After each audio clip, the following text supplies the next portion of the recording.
बिस्मिल्लाहिर्रहमानिर्रहीम। अस्सलाम वालेकुम नाज़रीन। 21 नवंबर माही गिरोह के आलमी दिन के मौके पर कराची के इब्राहिम हैदरी में भी एक तकरीब का इनेकाद किया गया।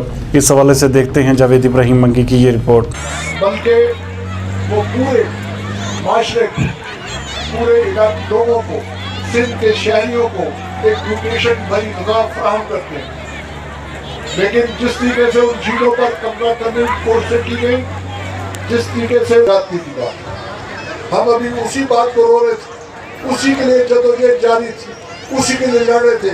तो मरे को मारे शाहबदार, अब ये जिस तरीके से सरमाएदारों और इंटरनेशनल खिलाड़ियों ने बेज़मीना ज़रूरी सुधारा थियनि, सियासी कारकुननि जूं जिबरी गुमशदगियूं बंदि थियनि ऐं ही जेका गाटे टोड़ महांगाई आहे इनखे को बुझो अचे ऐं ही बेटनि जा वारस महान आहिनि, असांजूं औरतूं असांजा ॿार आहिनि, असांजो मुस्तक़बिल उन्हनि जे हथ में आहे, उन्हनि जे हथ में रहे। इन्हनि घुर्जुनि जे लाइ 5 तारीख़ ते तव्हां सभिनी खे सदा असां जॾहिं तव्हां असांखे सॾु कंदव असां तव्हांजा भाइर थी भेणूं थी तव्हां सां गॾु बीहंदासीं।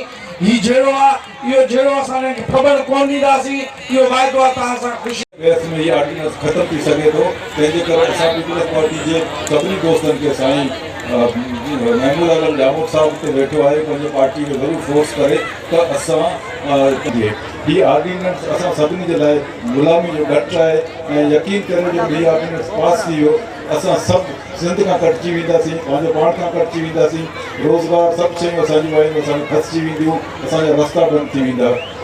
दोस्तो आउं त हिते आयुसि, बलूची में चवनि था त अच खां दीदार आहे, बस खां बीगार आहे।